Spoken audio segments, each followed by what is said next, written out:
I dreamt of the Rapture. It was 1984, and the party that had started in the late 60s was still in full swing in the United States. The draconian society that we have devolved into since then was still far away. The oppressive police presence that is now common in our neighborhoods was unthinkable at that time. There was a sense of danger in life, but with that, there was also a feeling of freedom that we don't experience today. The internet wasn't even an idea for most humans. People still gathered in groups to socialize. The Cold War was still going on, and Americans had an underlying fear of nuclear war with Russia. Santa Fe, my little hometown, was only about 45 miles from Russia's prime target for nuclear attack, Los Alamos National Research Laboratory in the Jemez Mountains of New Mexico.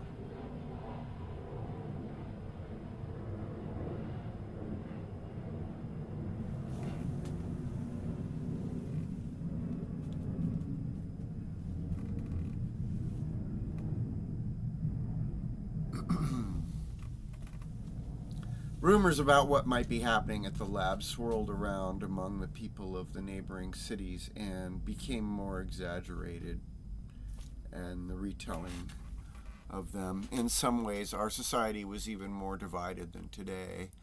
A growing subculture was still rebelling against the established old school war economy mentality of the time.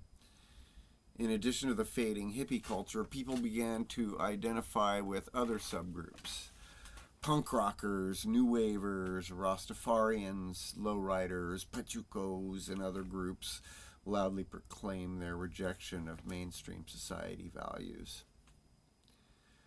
People were mostly high on cocaine, although the use of LSD, cannabis, and heroin and pharmaceutical drugs was also common.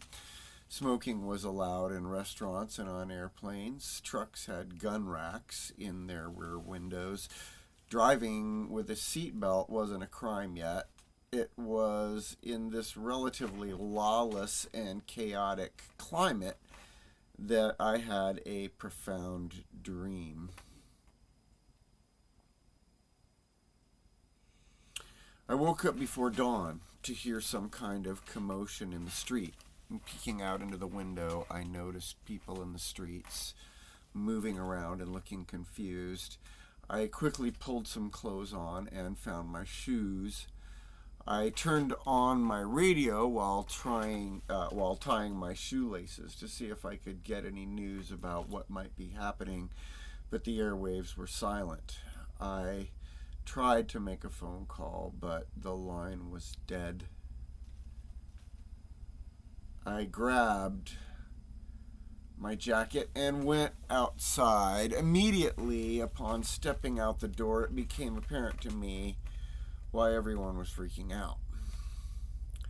A string of multicolored lights was dancing in the skies over Los Alamos. They left trails behind as they traced intricate geometric patterns in the skies to the west of Santa Fe. The beauty of the scene was indescribable. I instinctively knew what was happening. I had been expecting it to happen someday, hoping for it at least. It seemed like alien or divine intervention was the only way humanity would be able to avoid extinction to me. Even if we could somehow avoid self-destruction, without the ability or the will to escape our planet's gravity well, the eventual extinction of humanity was inevitable. The fear and chaos in the streets was understandable. The narrow and fragile vision of reality shared by most of society had suddenly been destroyed. The religious were sure that the rapture had begun and were terrified with the belief that they would be punished for their sins. Some people just lost and confused.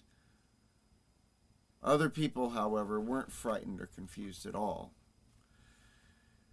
Here and there, amid the scrambling crowds, I observed a few people who were calmly looking around at the frightened masses, like I was.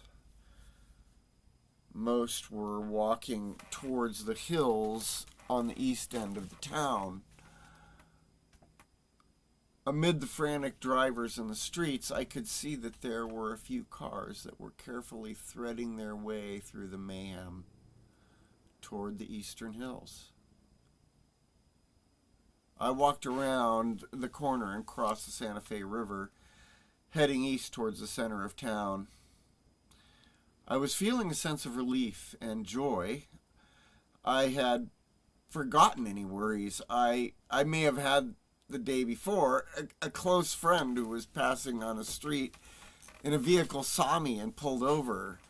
"Hey, Dave, need a lift?" he said. "Thanks, Billy. Heading east, I assume." "You bet," he said.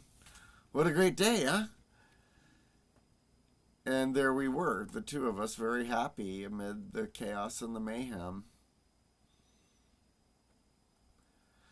We headed towards the Ski Basin Road, enjoying the light show that the West had offered us in the sky, and talking very little. At the top of the hill, we turned left off of Artist Road towards our favorite meeting place for sunset. We wound our way through the pinon trees down to the spot where we used to gather as children and watch the sunset. When we got to the place, there was already a lot of people there, and more were arriving behind us. We found a place to park next to some lowriders who had arrived just ahead of us. From the top of the ridge, we had a perfect view of Los Alamos and the Jemez Mountains and the light show in the sky above Los Alamos. All along the ridgetop, to our right and to our left, as far as we could see, were our fellow freaks, hippies, pachucos, lowriders, new wave punk rock Rastafarians, everybody, all the familia and the tribe were there on the hilltops overlooking the light show in the west and having a party. We lit up a pipe and passed it to our Chicano brothers in the lowrider parked to our left, and they offered us a 40-ouncer from their stash of beer. And together, we all cheered and hollered as the light show over Los Alamos increased in its intensity. It seemed like we all shared a feeling of well-being and relief at the arrival of mankind's benefactors. All our worries, prejudice, hatred, and fear were gone. Only understanding and love remained. Things were about to change on planet Earth in ways we could only begin to imagine. Down below, in the streets of the city, was a different scene completely. The normal people of society, the squares, the straights, the control freaks, the greedy, psychopathic vampires of society were running around in terror. Some were looting, trying to grab whatever they could get in a last desperate attempt to get the better of each other. Some were killing each other, venting their hatred against each other, even in the face of their own supposed doom. Fires sprang up across the city. Gang fights erupted and houses set on fire. For some reason, these people weren't capable of seeing that all they needed to do was climb the hill and get out of the mess in the streets. Just climb up to where we were. But perhaps they didn't want to.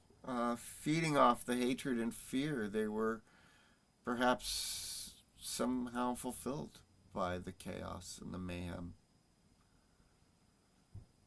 The idea of climbing the hill just didn't occur to them. Safe on our hilltop, the party continued. Although we felt sorry for the people in the streets, we knew there was nothing we could do for them. They would have to find their own way up the hill if they wanted to escape the horror below. When I woke up and realized I had only been dreaming, I had a feeling of great disappointment. If you ever had a vivid dream, you may know what I'm trying to express. The elation and ecstasy of the dream is contrasted by the dull reality of life upon waking. It was really a profound dream, and I have never forgotten it.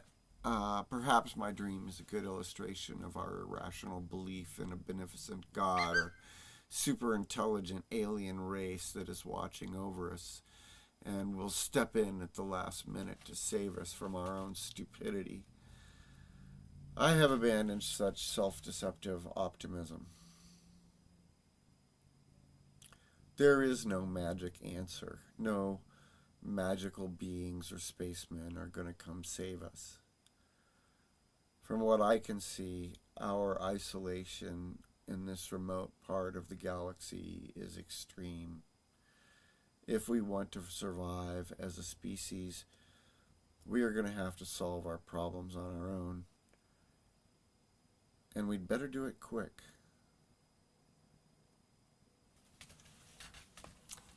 Thanks for listening.